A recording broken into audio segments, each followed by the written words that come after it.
These are invaluable.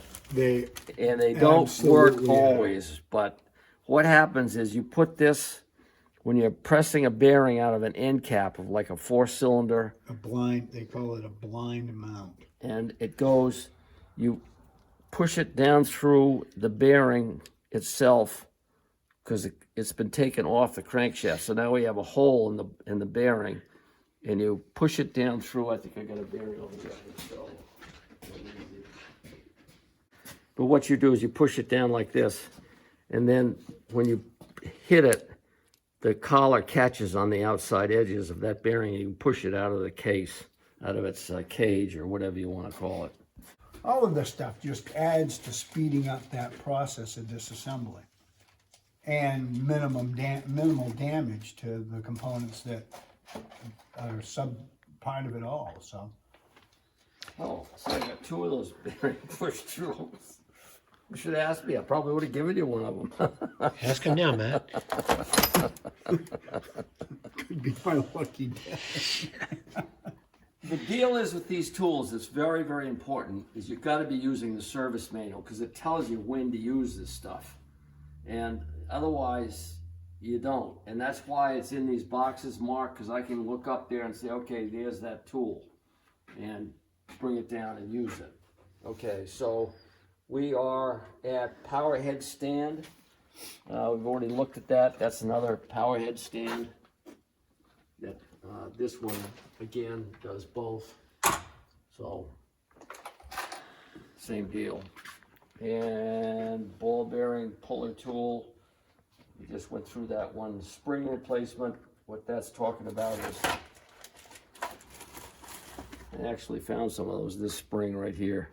They get boogered. So that's what that spring replacement is right there. Okay, tachometer bearing tool. There it is again. Then end cap oil seal and bearing installing tool. Probably yes. Let's see. I don't see it here.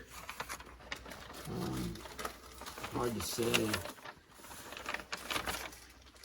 Why do you refer to the second manual? Is that Because it gives me the right part number. okay?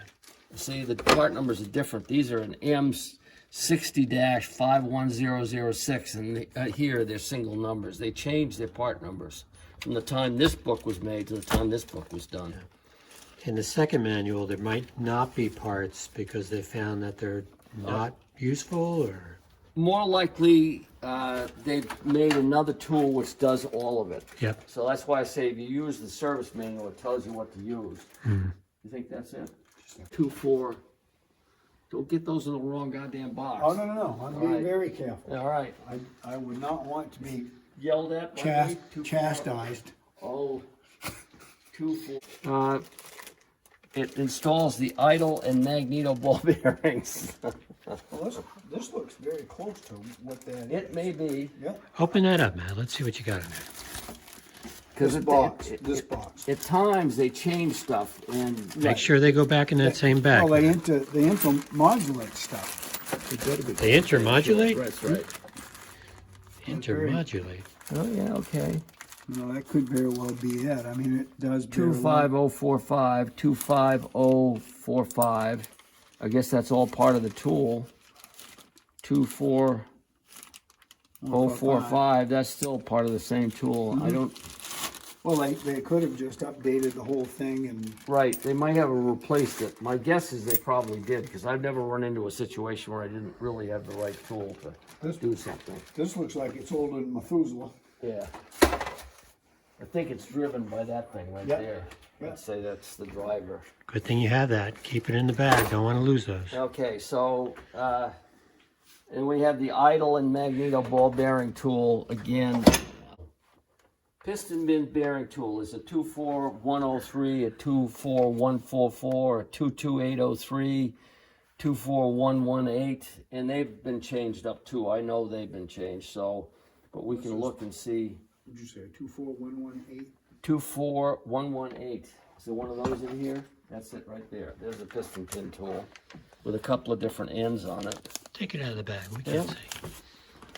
Make sure you put Okay. it back in that bag. Yeah, I will. Don't worry. I'll make sure it goes back. Okay.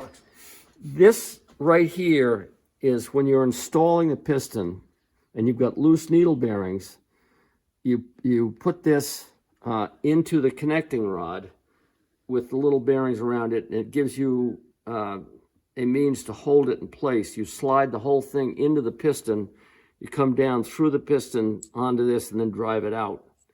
This alone drives the pin out, and the bearings go all over the place. In all these years, I've been using a 5/16 socket. Oh my goodness. They work just fine this time on some of this stuff. You just don't drive that pin all the way out.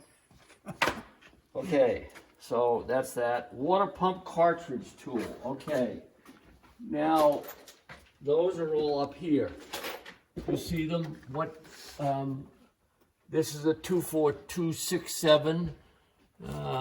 This is a 24102, a 24714, a 24287, and I don't know what the hell that one is, but it does work on some of them. It's an earlier model. This one had, you could thread it in. These typically, you had pins in them and they'd shear off if the thing was too corroded.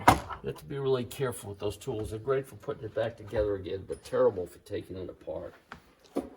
It's easy to use a drift and a hammer. But that one is a water pump cartridge tool. Here it is right here. Wanger.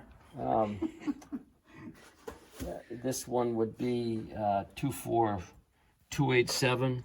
Didn't I give you that one up there? 24287. Yeah, it's the first 242. Is that the one underneath? Is it there? 24287. Yeah, it's that big one right there, right? Yeah, okay, it's probably this one, this 24715. Okay, this is a really interesting deal. Removing bearings from the needle bearings from the back end of a non-shifting engine, be it a KG, KF9, that's it right there. You're looking at one of them anyhow. And Take that out, man. so the deal is, this is something, if you read the service manual for about the 457th time, you will figure out that to remove these bearings, they show it to you when you're doing Quicksilver lower units, the ones that were Go Fast lower units. You take a tool which has the inside diameter, or if you don't have the tool, even better, you use the prop shaft. And you pack that bearing, that needle bearing, full of really hard grease. Axle grease works the best. And you push the end in and you center the shaft with whatever you got, a water pump or something, and you just set it in the end to hold that shaft so it's square in that hole. And you hit it with a hammer, and the grease forces that Hydraulics. that needle bearing right out. It's a hydraulic, it's like a hydraulic jack. And that's what they recommend. If you read in the service manual, it's in here, or it's in the newer one. And it tells you, but you gotta know what you're looking at. You say, one day I looked at it and said, oh my God, that makes life a little bit easier. I mean, how do you get them out? Otherwise, they're blind.